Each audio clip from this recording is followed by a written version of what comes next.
Tai mano sfera yra, kuo aš užsiemu, yra kritinė teorija ir simbolinis mąstymas.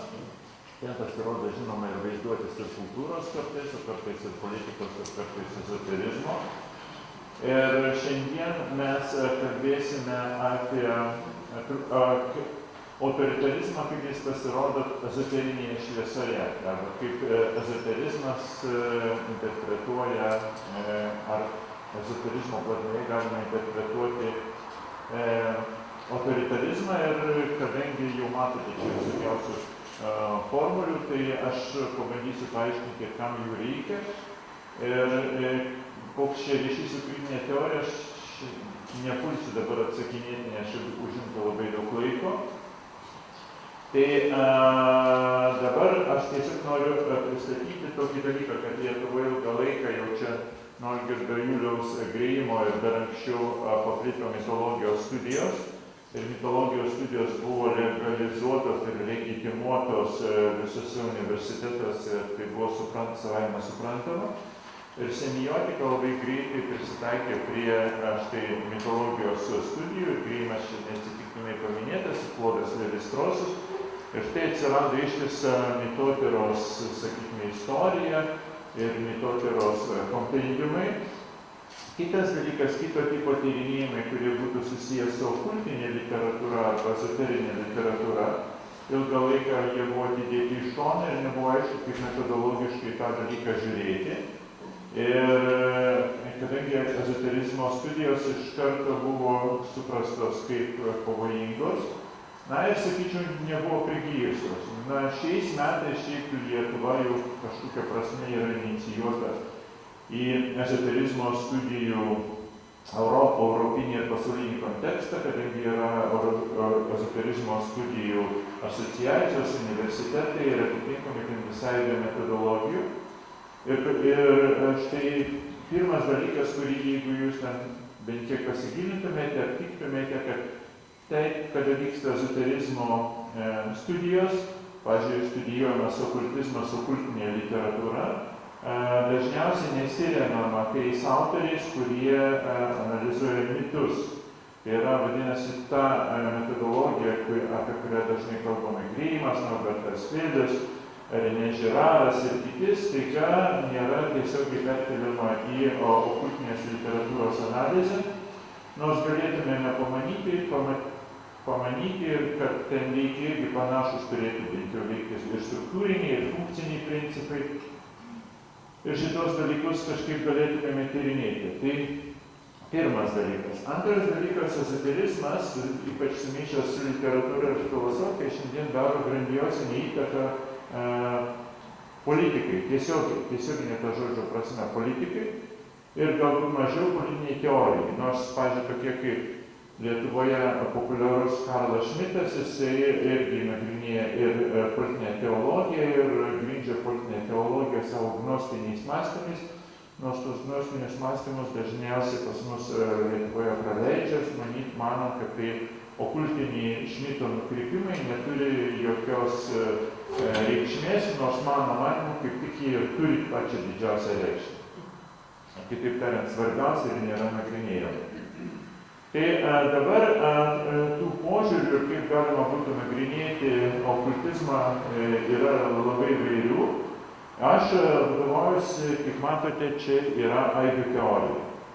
Ir aibių teorijos žvilgsniu šitą dalyką pasižiūrėsiu, jis kaip ką gali mums paaiškinti būtent apie okultinius naratyvus ir kaip mes prieisime prie Adomo Kadmono sampratos arba pirmykščio žmogaus arba pirmojo arba viešpatės žmogaus idėjos. Ir kaip ta viešpatės žmogaus idėja pasirodo kabalistiniuose tekstuose, kaip ji pasirodo sofiologiniuose tekstuose, kaip ji pasirodo Karsavino tekstuose, kaip ji pasirodo Aleksandro Dugino tekstuose ir kaip šita sofiologija su kabalistika gali įtakoti, pavyzdžiui, Putino ir Kremliaus mąstyseną ir kitų asmenų žudymą ir kodėl mes ne visada suprantame ukrainiečius, kai jie kalba apie sofiologiją. Nes tai iškrenta anapus mūsų supratimo, nes mes juos interpretuojame ukrainiečius savo dekartiškame, weberiškame horizonte, kai jų religinis mąstymas kurį bent jau dalis jų puoselėja, kalba truputį kitokius dalykus. Ir tada mes išverčiame juos į tokią dekartišką, berberišką kalbą, ne visus, bet tuos, sakykime, ukrainiečių mistikus, ir mums atrodo, kad ukrainiečiai yra vokiečiai, sakykime, ar britai. Ir taip mes susikūrėme savo legendą apie juos. Ir tokiu būdu kai kurie karo elementai nėra mums visai suprantami, ir tada ukrainiečiai sako, kai ateis rusai pas jūs lietuvius, tai jiems su jumis pamatysit visiškai kitaip negu su mumis. O kodėl kitaip mums yra neaišku, todėl kad mes nesigiliname, kas, kaip, pavyzdžiui, yra Sofija ir sofiologija, kuri yra bendra Rusija ir Ukraina. Taigi dabar štai ką norėčiau pirmiausia įvesti tokį dalyką, kuris mums pirmas yra toks reikšmingas, kad kažkas tai priklauso aibėje E. Čia tiesiog pirma vienintelė formulė mums, kuri bus dvi formulės iš tikrųjų tik reikalingas. Kažkas priklauso aibėje E ir tie elementai turi savo dėsnį, N2 ir taip toliau turi savo dėsnį, kurį mes pažymėme tiesiog logaritmas. Mums dabar nesvarbu, koks yra dėsnis, nes jis kuris apibrėž funkciją, ir mums tas dėsnis dabar nėra svarbus, nes kiekvienu atveju jis bus kitoks. Svarbu yra tai, kad šitie elementai N1, N2, N3 nėra teksto elementai, nėra sudėlioti kaip pakliūva, o yra tam tikra tvarka. Pavadinkime tai okultinė tvarka, o okultinis algoritmas yra. Kaip tuos tekstus rašyti, žmonės rašantys šitus okultinius tekstus taip pat atpažįsta, kuriai tradicijai priklauso. Nėra daroma klaidų, iš karto identifikuojama, kas yra kas. Ir manimas, kad jie kažkokio chaoso debesyse skraidžia, naiptol jie skrenda visiškame skaidrume, visiškai aišku. Jiems yra aišku, kokiame kosmose jie sklendžia, nors mums tai atrodo tamsa. Antras dalykas, kuris yra mums svarbu, tai iš principo šitą formulę aprašo tiesiog paprasčiausią aibę, kurioje yra taisyklė, dabar nesvarbu kokia. Ir svarbu pastebėti tokį dalyką, kad ką jau 19-20 amžiaus aibių teoretikai pastebėjo, tą tokį paradoksą, kad kažkuri tai taisyklė gali būti anapus pačios aibės. Ir pati aibė funkcionuoja taip paradoksaliai, kad tam, kad aibė funkcionuotų, kažkas turi būti anapus šitos aibės.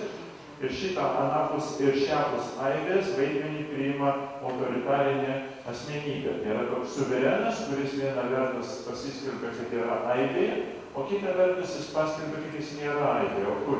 Jis yra kažkokioje transcendentinėje plotmėje, bet kas ta transcendentinė plotmė, mes dabar kol kas net nesiaiškinsim. Tiesiog jis ne čia yra. Ir kita mums formulė, kuri bendrinė būtų reikalinga, yra tai, kad visos aibės E priklauso kažkokiai tai sistemai. Pavyzdžiui, yra sistema, kurioje yra aibė kažkokių tai dalykų. Čia, pavyzdžiui, galima buvo ta pati sistema S1 ir S1.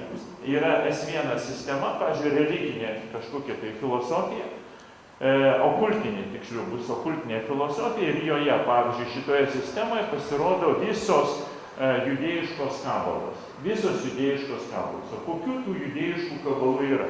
Pavyzdžiui, tai gali būti kabalistika, kuri išplėtota, aš apie ją užsiminsiu, vien tik tai remiantis Sfer Yetzira arba ankstyvosiomis knygomis, kurios medituoja Sfirot medį. Vėliau aš galėsiu pademonstruoti šitą meditaciją trumpai. Ir ten ištisai tokia pakankamai elementari, sakyčiau, tradicija, bet nutolstanti beveik iki begalybės. Iš jos kyla kita kabalistinė tradicija, kuri susieta jau su Renesansu, su Zoharo knyga. Iš tikrųjų, čia Zoharo knyga, ten iš jų yra labai daug tų knygų. Ir iš čia atsiranda tam tikrų mitų, legendų, kabalistinė arba mistinė interpretacija, kuri atrodo kiek kitaip, o vietomis visai skiriasi nuo Sefer Yetzirus. Dar vėliau Renesanso laikotarpiu užgimsta, bet tik paplinta 17 amžiuje, Ischako Lurijos kabala, kurioje ir suformuojamas konceptas Adomo Kadmono. Ankstesnėse nėra Adomo Kadmono koncepcijų. Adomas Kadmonas yra giliai, tačiau Adomas Kadmonas vis dėlto yra susiejamas kaip pirminis arba kosminis arba švytintis žmogus arba žmogaus idėja Dievo mąstyme. Tai čia ne tas Adomas, kuris turėjo kažkokius ryšius su Ieva ir kažką ten nuveikė. Visiškai kitas Adomas čia turimas omeny. Ir tada atsiranda lurijaniška kabala. Ir šitoje vietoje aš noriu pastebėti, čia tik tai kaip tokią išnašą padaryti. Čia su Aušra Požeraite mes svarstėme tą lurijaniškos kabalos įtaką Lietuvai. Tai pirmiausia buvo neigiama, kad buvo ilgą laiką neigiama, kad gaoniška kabala. Tai yra Vilniaus Gaono ir Lietuvoje subrendusi litvakų kabala, kuri yra labai specifinė ir susieta ne tiek su erezijomis, kiek su erezijų draudimu arba halakha, tai yra išsaugojimo tradicijos ir griežta tradicinė interpretacija. Taip užgimsta gaoniška kabala, kuri, kaip jau minėjau, ilgą laiką buvo pasaulyje nepripažįstama, bet dabar įtraukiama į vairius vadovėlius. Ir tie, kas pradėjo tyrinėti gaonišką kabalą, aptiko, kad Latvijoje ir Lietuvoje, Baltarusijoje dabartinėje buvo ir daugiau gaoniško tipo kabalistų. Ir vienas iš jų buvo iš Daugpilyje, Ischakas Abrahamas Kukas, o kita, kuriam beje Daugpilyje šaunuoliai Latvijai yra pakabinę didelę atminimo lentą apie čia gyveno žymus kabalistas ir veikė tą. O jo pats žymiausias mokinys buvo Šlomas Elijaševas iš Šiaulių. Šlomas Elijaševas parašė visą eilę knygų, kurias jie pabandė sujungti gaonišką, lurijanišką arba lurijos kabalistinės versijas. Tos knygos yra verčiamos į anglų kalbą, ne tik hebrajų kalba. Ir Šiauliuose jokios lentos apie tai nėra, iš viso supratimo, kad toksai garsus žmogus ten gyvena ir veikia. Be to, įdomumas yra tai, kad šitas Elijaševas išmoko Šiauliuose štai šitos kabalistinės interpretacijos, todėl, kad dėl įvairių aplinkybių Latvijos Abrahamas Kukas atvažiavo iš Šiaulius ir ten jį pamokė. Tai iš tiesų, vadinasi, visą tai 20 amžiaus pradžioje. Vis dėlto, visa šita istorija niekaip nėra susieta su, tai judėjiška istorija, su didžiosiomis, sakykime, autoritarinėmis asmenybėmis, bet kaip Geršomas Šolemas pastebi, gali paskatinti mesianistinius lūkesčius. Ir, pavyzdžiui, lurijaniška kabala paskatino Belšimtovo mesianizmą ir iš čia užgimstantį hasidizmą, kuris susikirto labai greitai ir konfliktavo Lietuvoje su gaoniška tradicija. Čia atskira istorija, į kurią aš nenoriu ilgai leistis, bet tai būtų vien tik tai šitos, visą tai, ką pasakojau, įsiterpė vieną vienintelę šitą formulę. Tada, kada mes visą aibę surinkame tik iš judėjiškos kabalos ir ten bus jau elementai N. Vienas elementas Sefer Yetzira, antras elementas Zoharas, ten koks nors Moše Kardovaro trečias, ketvirtas Gaono, penktas, pavyzdžiui, to paties Elijaševo iš Šiaulių. Tai čia yra, joje nėra didelio konflikto, labai didelio konflikto nėra ir aibės elementai iš principo sugyvena. Ir šalia šito Renesanso laikotarpio atsiranda taip pat sistema ta pati, bet elementai ir aibė pasikeičia, atsiranda krikščioniška kabala. Krikščioniška kabala, kurios visai nepripažįsta tie, kas priklauso žydų kabalos elementam, arba kertasi, arba pjaunasi ir nesutarė. Ir ta krikščioniška kabala atsiranda Renesanso laikotarpio, pirmas įvardijamas Pico della Mirandola, filosofas iš Florencijos, po to Johanas Rūplinas ir ten prasideda didžiulė tradicija, daug, vėl čia aš jau nebenoriu leistis, iki Solovjovo Vladimiro Rusijoje ir iki Levo Karsavino. Levo Karsavino knyga Denokta Petropolitane, naktys Peterburge, meilės ten tokia traktatas, panašiai kokie 200 puslapių. Iš jų ten labai įdomu, dalis skirta, ką aš dar kalbėsiu, Dostojevskio herojų aptarimui, o kita dalis skirta iš esmės sofiologiniam Adomo Kadmono aiškinimui. Kitaip tariant, tai šitoje tradicijoje krikščioniškos kabalos gali būti vakarietiška krikščioniška kabala, jeigu didelio prieštaravimo čia nebus, ir rytietiška, solovjoviška krikščioniška kabala. Solovjoviška krikščioniška kabala išskleidžia vadinamą sofiologinį kabalistikos aiškinimą. Šitas sofiologinis kabalistikos aiškinimas truputį gali priminti gnostinį, pavyzdžiui, Valentino mokymą apie šviesą, į ką nurodo Karsavinas, bet vakarų kabalistams, krikščionims kabalistams iš dalies tas tekstas dar bus suprantamas, o judėjiškos kabalistikos atstovam visą tai, ką jau rašo, yra marazmas, nesąmonė. Ta prasme, jau jie nesupranta, čia yra tamsa. Bet judėjiškais kabalos atstovam šitie sofiologiniai sampratimai jau yra tamsa. Ir priešingai sofiologiniams sampratimams, kurie mano, jie galų gale paniro į šviesą, išlindo į šviesą iš tų kabalistinių sampratimų, tie judėjiški sampratimai kažkoks atsilikimas, tamsa ir viduramžiška bedugnė. Jau šitoje vietoje nėra. Ir dar šitoje vietoje aš įrašiau su šitomis sistemomis visiškai dera.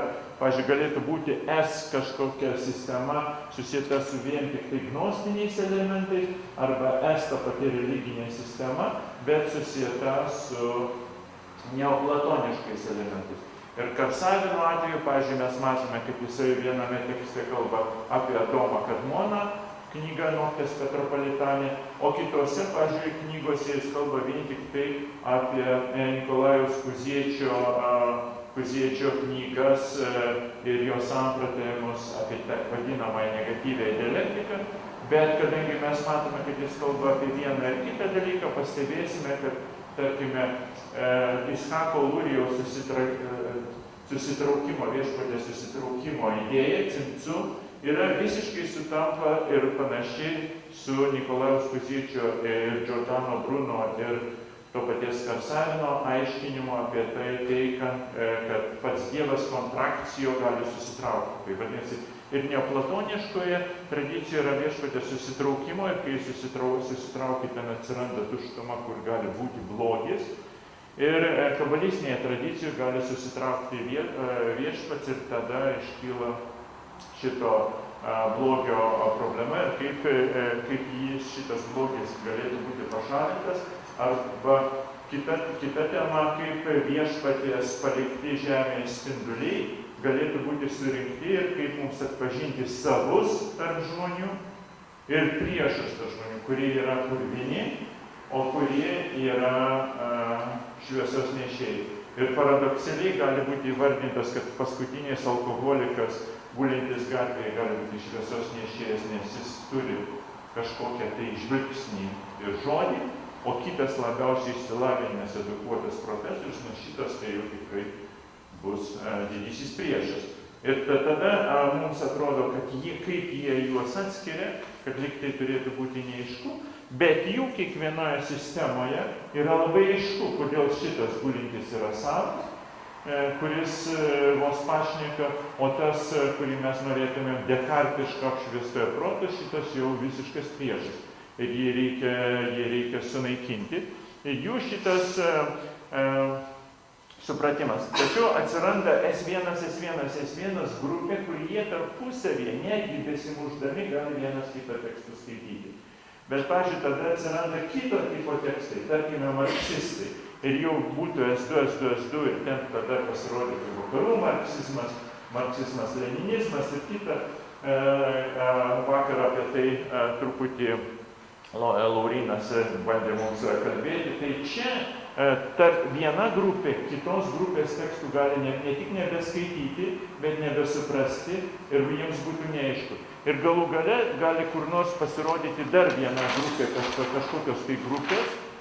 Sakykime, viena bus ezoteriniai tekstai, kiti marksistiniai tekstai, kiti weberiško tipo, sakyčiau, mes dauguma apšviestų žmonių priklauso weberiško tipo žmonėms arba tekstams. Ir tada pasirodys, kad šitos grupės tarpusavį vieni kitų tekstų arba visai negali skaityti, arba jos gali skaityti tik tai iš dalies šitos tekstus. Dabar taip pat aš užsiminiau, tai čia būtų toksai pagrindas, bet kada kalbame apie Adomą Kadmoną, žinoma, svarbiausias dalykas yra bent kiek suprasti, kas yra sefirot medis, skaičių medis.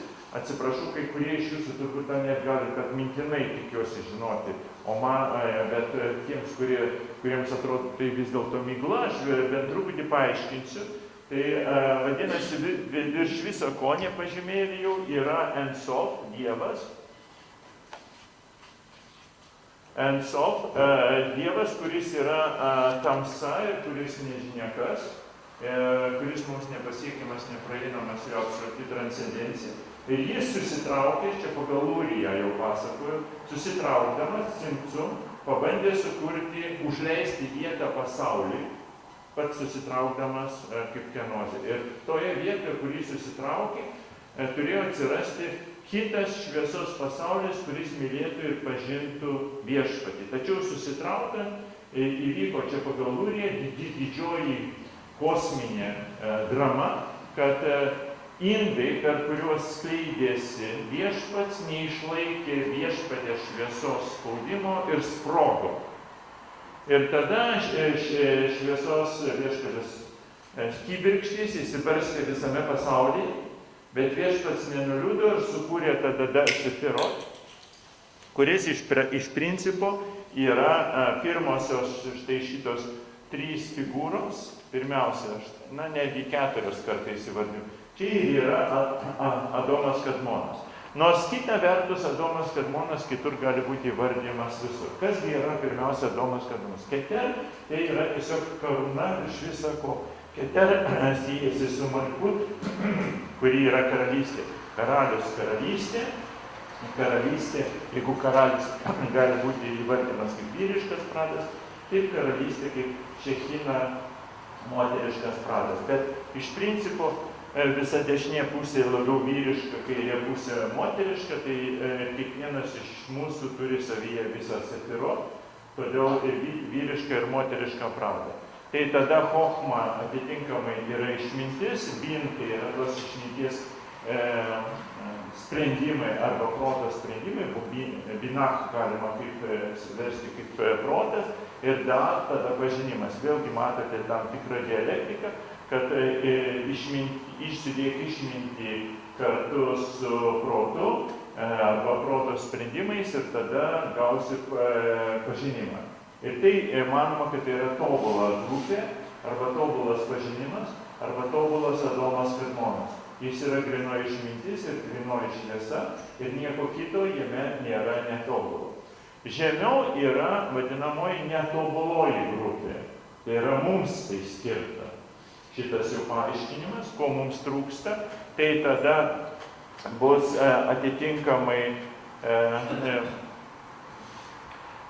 Hesed yra malonė, o Gevurah yra griežtumas arba disciplina. Malonės ir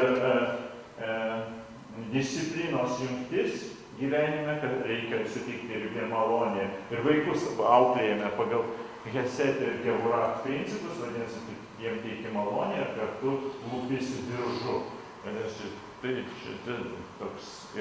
Ir tada visa tai yra tiferet puikumas. Iš to kyla puikumas pasaulyje. Gali būti verčiamas ir kaip grožis.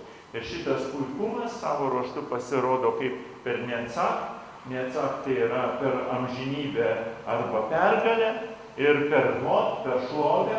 Ir jeigu mes taip elgiamės viską, ir tada visa tai yra Jesod pagrindas mūsų gyvenimo, iš kurio kyla karalystė Malkut. Tai čia mano buvo trumpa tokia meditacija. Tai noriu pastebėti, sofiologai sako, visą tai nesąmonė. Kodėl? Todėl, kad mums nerūpi šita netobuloji grupė, mes iš karto klausėme, kaip Sofija, nuo pat pradžios išmintis yra pasklidusi pasaulį, ir kaip mes turime ją aptikti, ir kaip mums ieškoti.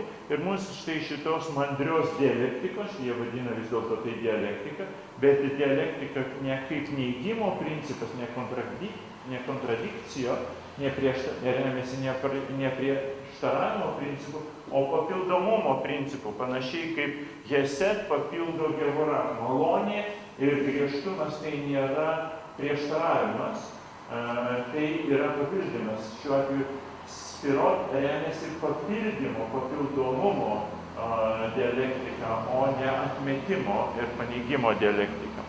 Ir Levas Karsavinas visus šitos dalykus panašiai žinodamas, o kodėl dabar mums Karsavino temai svarbi, aš tuoj perskaitysiu porą citatų. Svarbi yra tai tuo, kad Levas Karsavinas priklausė ne tik tai tuos dalykus, ką rašau samprotavo, bet panašiai nuo 1920 metų, 22 metų pamažu įsitraukė į taip vadinamą Eurazijos judėjimą. Eurazijos judėjimas yra esminis suprasti dabartinį Rusiją. Egzistuoja bent 4 Eurazijos bangos, viena tai ankstyvoji Leontjevo ir Danilevskio iš dalies ir vėlyvojo Dostojevskio. Apie tai yra daug kalbėjęs, pavyzdžiui, Leonidas Donskis Lietuvoje, bet taip ir neperėjęs analizuoti kitos grupės. Vėliau iš jų atsiranda jau revoliucijos laikotarpiu po 17 metų antra grupė Eurazijos mokytojai. Pirmieji yra Eurazijai slavenofilai. Ten beje atsiranda tokia idėja, kad slavai Rusijos turėtų su Turano judėjimu, tai yra su visai tiurkų judėjimu būti sumišus, ir slavai yra nekas kitas kaip ukrainiečiai sumišę su tiurkais. Štai tikroji esmė. Aš manau, ukrainiečiai ne visada prieš šitą apibrėžimą. Toliau, bet ta Turano idėja atsiranda ir ta nacionalistinė, sakykime, rusiška idėja, kuri būdinga, tarkime, Iljinui, tokiam fašistuojančiam rusų filosofui apie Antrojo pasaulinio karo laikotarpį, kiek panašų į Antaną Maceiną to laikotarpį. Tai kita kryptis ir apie ją dabar nereikia galvoti. Taigi yra euraziečiai ir ten atsiranda toks filologas ir religinis Nikolajus Trubeckojus, beje, filologų daug įsitraukia, tokie kaip, pavyzdžiui, ir Jakobsonas garsus filologas ir net iš dalies semiotikas taip pat įsitraukia. Ir atsiranda tokių mažiau jums gal žinomo pavardžių kaip Piotras Suvčinskis ir kiti, ir tarp jų įsiterpia ir Levas Karsavinas, kuris jau emigracijoje panašiai laikotarpį 1923-1928 metais netgi vienu metu tampa lyderiu viso šito Eurazijos judėjimo, tai yra jis pats organizuoja leidinius, leidžia knygas, straipsnius ir visus tos dalykus įkvėpė. Po 28 metų, apie 1930 metus, Eurazijos judėjimas patiria krizę dėl labai didelės bolševikų invazijos į šitą judėjimą. Kitaip tariant, Stalinas siuntė savo įvairius agentus, kad jie stotų būtinai Eurazijos judėjimo vakaruose ir perimtų visą šitą iniciatyvą. Ir šitas santykis su stalinistais ir bolševikais buvo sudėtingas. Reikalas tas, kad Eurazijos judėjimas teigia, kad bolševizmas yra nekas kitas kaip naujoji civilizacija ir naujoji banga. Jie tik tai savyje nesupranta savo visos sofiologinės ir Adamo Kadmono esmės bolševikai, bet kai jie supras, čia labai svarbu, ką sakau, kai bolševikai supras, kad jų esmė nėra daužyti kryžius, o yra eiti kartu su sofiologija ir su Adomo Kadmonu ir pirmo ir tikrojo žmogaus paieška, tada jie virs tikrąją jėgą. O dabar bolševikai yra banalybė. Bolševikai, žinoma, šaipėsi šitos idėjos ir sakė, nieko jūs durniai nesuprantat, mes to jūs išgalabysim, mūsų marksizmas, leninizmas yra stipresnis ir mes jūs nugalėsim. Ir atrodė visiems, kad taip ir bus. Sovietiniu laikotarpiu atsirado vienas toks, sakykime, aktyvistas Levas Gumiliovas, poeto Nikolajaus Gumiliovo sūnus ir Anos Achmatovo sūnus, kuris pradėjo plėtoti etnografinius Eurazijos tyrinėjimus ir pasionariškumo sąvoką įvedė. Man jis dėstė. Levas Gumiliovas į paskaitas buvo neįmanoma įlysti, todėl kad auditorijos buvo mažos, o ten pusė Peterburgo sulysdavo. Kiekvieną kartą aš busdavau ir miegodavau. Ir buvau blogas šituo atveju studentas, todėl kad man tai atrodė kažkokia tai beprotybė, bet buvo labai įdomu prisiliesti kūniškai, tiesioginė ta žodžio prasme, prie šitos beprotybės, nes visi taip susigrūdė, kad tu jauti Eurazijos judėjimą savo visomis kūno galimybėmis. Tai, žodžiu, turi būti tas pasionariškumas. Ir tas pasionariškumas tenais kiekvienu atveju todėl kad po kiekvienos paskaitos tai buvo tokia banga, kai mes šiandien pakilsime ir skrysime, ir užimsime, ir išgelbėsime pasaulį. Ir tai buvo antibolševikinis kalbėjimas. Vienareikšmiškai su visiškai nepakanta visam bolševizmui, marksizmui, leninizmui. Ir visi tie Gumiliovo mokiniai niekintė marksizmo, leninizmo ir bolševizmo. Ir manė, kad euraziečiai yra teisūs, sakydami, kad šita bolševikinė energija turėtų virsti kartu per Sofiją ir visus Adomus Kadmonus didžiąją rusų energiją. Aš maniau, kad jie psichai ir kad tai nerimta. Ir padariau milžinišką klaidą. Pasirodė, kad tai labai rimta, o psichas aš, kad nesuprantu, ką jie veikia.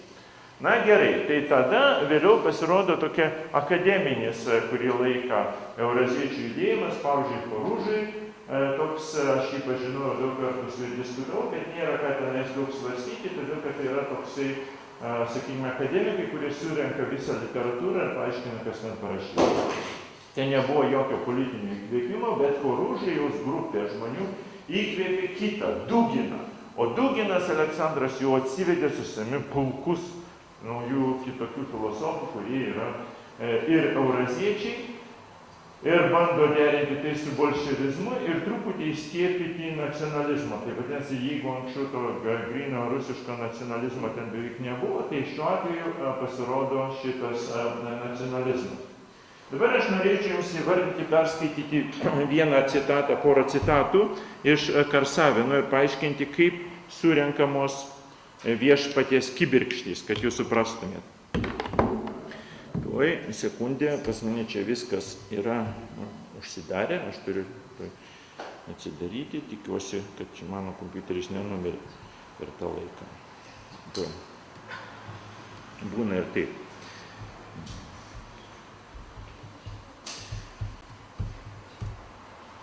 Taigi, dabar Karsavinas knygoje Noktės Petropolitane, kur labai plačiai ir išsamei kalbama apie Adomą Kadmoną, didžiulė knyga ir, sakyčiau, vietomis labai įdomu skaityti, vietomis ne. Ir ten yra panašiai trečdalis knygos skiriama vienos knygos, matau, čia žmonės irgi skaito, tai Dostojevskio broliai Karamazovai romano analizė. Ir ten pateikiama tik vieno herojaus, Fiodoro Pavlovičiaus Karamazovo interpretacija. Ne Dmitrijaus, apie kurį ten kalba visi kaip toksai stringas pakankamai herojus, ne Smerdėkovo, kuris ten toksai šlikštus išdavikas, ne Ivanas Karamazovas, kuris ten su šėtonu šnekas ir toks labai filosofinis yra herojus, apie kuriuos labai daug. O rašo apie Karsavinas ir nagrinėja Fiodoro Karamazovo labiausiai tokio neįspūdingo, sakyčiau, atmestino ir šlykštaus herojaus visų kitų herojų tėvo charakterį. Bet tam, kad suprastumėt, jis Karsavinas plačiai cituoja Dostojevskį, todėl aš pateiksiu dvi mažas citatas iš paties Dostojevskio, kad nereikėtų man versti iš rusiškų Karsavino tekstų. Čia bus Motiejaus Miškinio vertimas. Pirma citata, čia apibūdinamas, Dostojevskis apibūdina Fiodorą Karamazovą.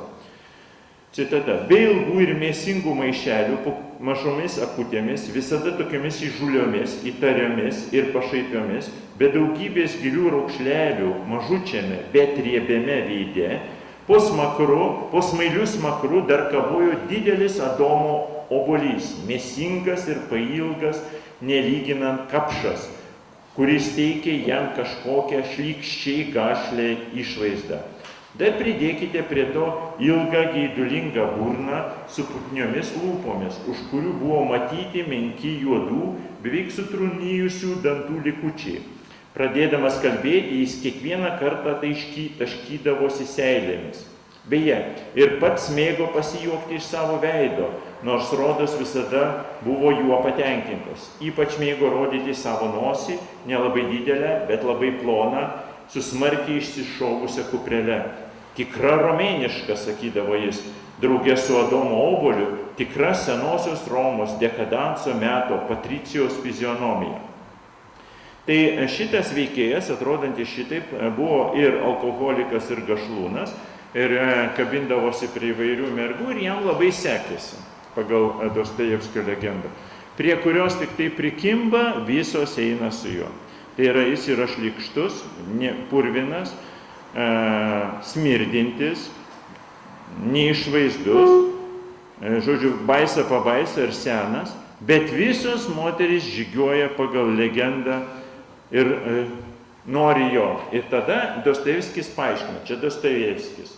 Pagal mano principą, čia jau tas Fiodoras kalba, pagal mano principą kiekvienoje moteryje galima rasti ko nors nepaprastai po velnių įdomaus, ko neturi jokia kita. Tik reikia mokėti rasti. Štai ką pasakysiu. Tai talentas. Man nebuvo negražių moterų. Jau vien tai, kad ji moteris, jau yra pusė visako. Pusė visako. Kaip Seferėje Cyroj, pusė visako. Kaip pusė visako. Bet kur čia jūs suprasit? Net imkite senmergės. Ir ten kartais randi tokių žavumynų, jog negali atsistebėti tais kvailiais, kurie davė jai susenti ir lig šiol nepastebėjo. Karsavinas mano, kad tokiu būdu Dostojevskio Fiodoras Karamazovas pamato Sofiją žemėje. Ir Sofiją pamato Fiodoro Karamazovo akimis. Kiti sūnus nemato Sofijos, jie įsimyli vieną kokią nors Grušenką ar dar ką nors ir jau ten dėl jos ruošiasi skerstis. O Fiodoras Karamazovas sako, jūs nesuprantat, kiekvienoje moteryje yra Sofijos lašas. Tik reikia mokėti jį pamatyti ir atskleisti. Ir jeigu tu atskleisi šitą Sofijos spindulį kiekvienoje moteriai, kiekviena žygiuos su tavimi, kaip kažkur į dangišką pašaukimą. Ir Karsavinas rašo, cituoju, Adomas Kadmonas, viską vienijantis žmogus, vyras ir žmona, androginas. Tačiau, kaip Kristaus mylimasis, kaip jo sukurtas ir suformuotas, jis jau nebe Adomas, nebe vyras, o žmona, protėvė Ieva, savo išgelbėjime, nekaltoji mergelė ir bažnyčia, Kristaus nuotaka. Dievo gerumu, meilė, logos visiškai išlieja save į nieką, kuria save Adame Kadmonė, sukuria žemiškąjį Adomą. Adomas Kadmonas yra visame kame, jis vyras ir žmona, kaip mylimas logos, kaip kuriamas ir formuojamas, jis yra ir žmona, ir nuotaka. Kaip susiliejęs į vienybę su logosu, jis yra ir dangiškasis Adomas, antrasis Adomas ir Dievas žmogus. Tai šituo atveju Karsavinas sukuria tokį aiškinimą, kad štai yra pirminis Adomas Kadmonas, tai vadinasi panašiai kaip Aiskakas Lurija. Tas, kuris yra tik viešpaties, pavadinkime, mintyse, jis tik viešpaties mąstyme, jis yra visiškai šventas ir negali būti sugadintas, nes jis dar nėra įkūnytas ir materializuotas. Jis yra tik tai kaip viešpaties idėja, nei kaip kitaip, todėl jį negalėjo būti sugadintas. Ir Adomas Kadmonas niekada negali būti sugadintas. Vėliau viešpat sukūrė Adomą ir Ievą. Adomą ir Ievą pagal Adomo Kadmono įvaizdį. Ir pradžioje jie buvo nesugadinti, bet po to, žinot, įvyko tragedija, skilimas ir sugedo. Ir po to pasirodė Adomo vaikai, mes su jomis. Bet kiekvienas iš Adomo vaikų gali turėti savyje pirminio Adomo šviesą. Dabar klausimas yra toksai, kaip surinkti šitas visas šitas šviesas ir kibirkštis. Ir Lūrija aiškina tokį dalyką, Lūrijos mokiniai aiškina, taip pat ir mano minėtas Šlomas iš Šiaulių. Tai kiekviename, čia labai panašu į ką Karsavinas rašo apie ir ką Dostojevskis turbūt net nežinodamas apie šitą visą kabalistiką rašo, kad kiekviename kibirkštis pasireiškia unikaliai. Ji niekada nėra tokia pat kaip kitame. Bet Karsavinas sako, iš viso to išauga kitas statinys, sugrįžimas, teurginis veiksmas, kurį mes vadiname jau simfoninė asmenybė. Yra dvi sąvokos, sobornos, kaip katedra kylanti į viršų, jis vartoja šitą, bet labiau mėgsta simfoninė asmenybė, kad visa tai įvairovė, visos šitos šviesos gali susijungti į vieną tėkmę, jeigu jos visos viena kitą pradeda atpažinti. Ir šitoje tėkmėje jos gali pakilti iki dangiško Adomo, bet tam, kad jos pakiltų, reikalingas lyderis. Tas lyderis, autoritarinė asmenybė, kuris yra ir nėra aibėje. Kuris turi peržengti mūsų žemiškosios bažnyčios, žemiškojo gyvenimo ribas ir padėti mums persikelti į visišką šventumą. Dabar tas sobornas pagal ir atitinkamai simfoninė asmenybė, pagal jį prasideda kiekviename iš mūsų žmoguje ir Fiodoras Karamazovas mato, bet Fiodoras Karamazovas nepadaro sekančio veiksmo, kad visos tos idėjos turi susijungti galų gale pirmiausia į valstybę. Tai yra, vadinasi, visas šitas šventumas surinktas mūsų iš purvų, iš visų Sibiro ir Užkaukazės ir kitokių vietų, alkoholikų, nusikaltėlių, banditų, kurie sėdi kalėjimuose. Kiekviename iš jų galima išvelgti didžiąją Rusijos atgimimo ir Eurazijos idėją.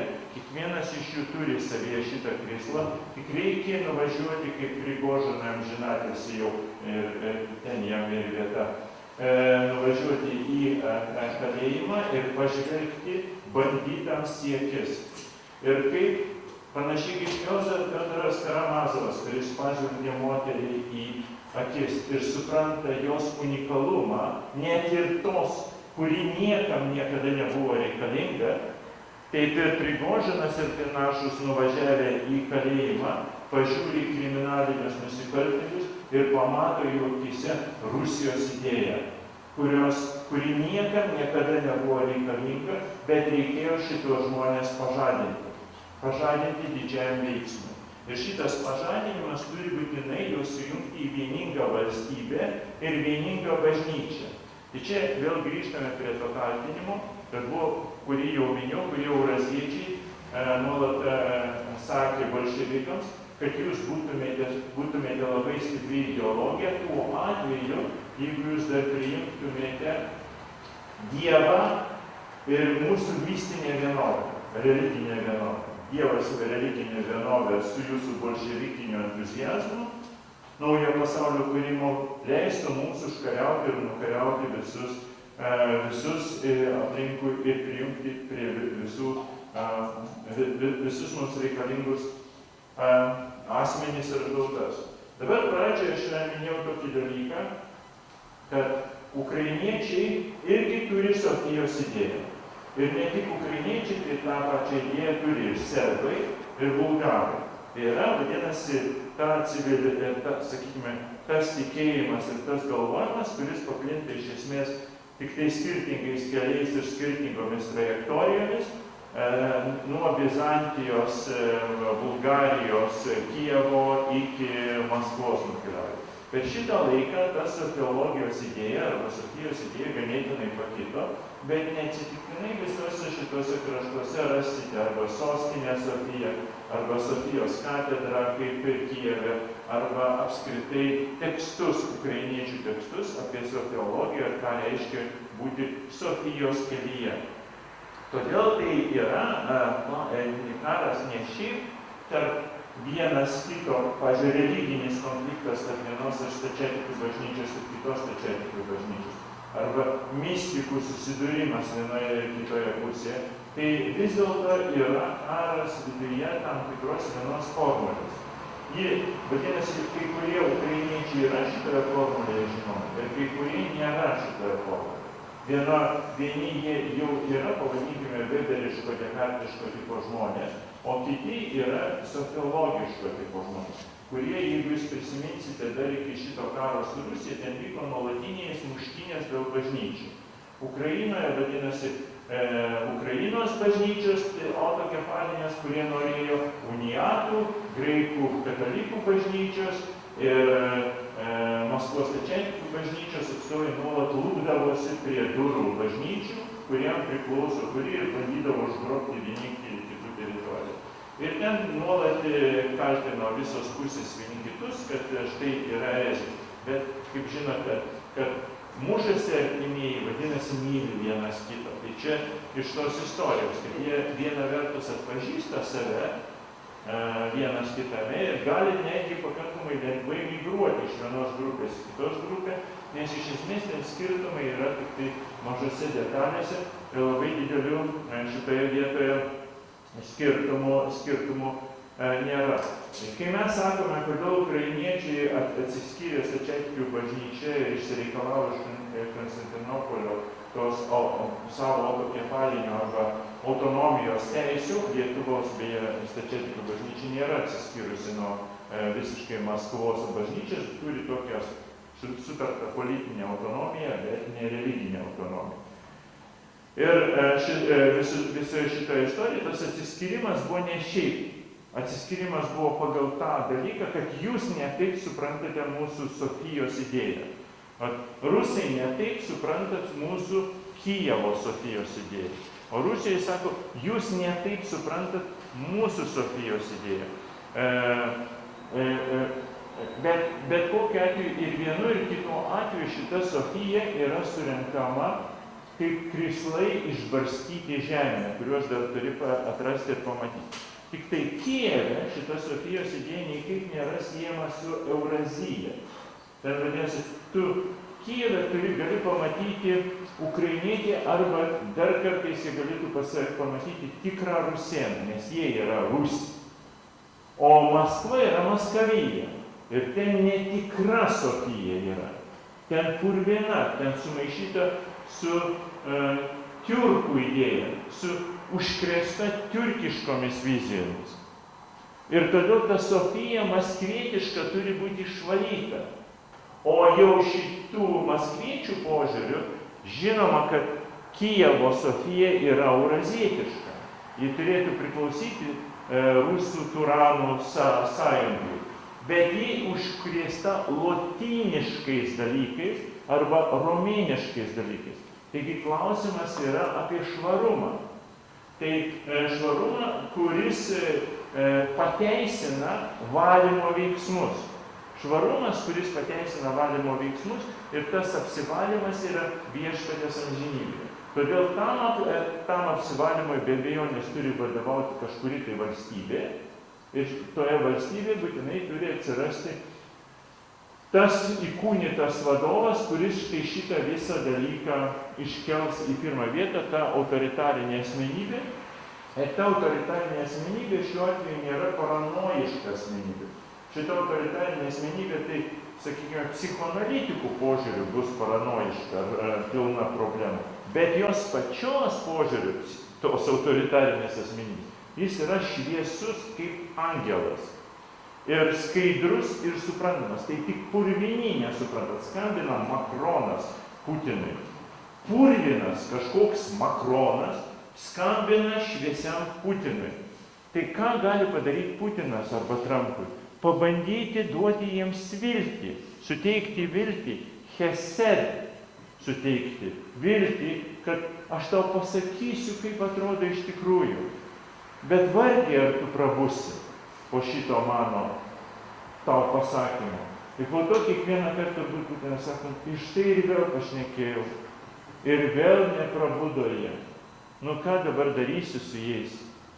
Tai sprendimo, kaip matote, mano tikslas buvo rekonstruoti ir parodyti, kad šita rekonstrukcija ezoterinėme, okultinėme mąstyme yra ir kaip tenais pasirodo minėtas lyderis. Ir kaip jau su Danute vakar diskutavome, pabaigoje ergo, pasakysiu, kaip ir Danutė sakė, aš nežinau, ką su tuo daryti.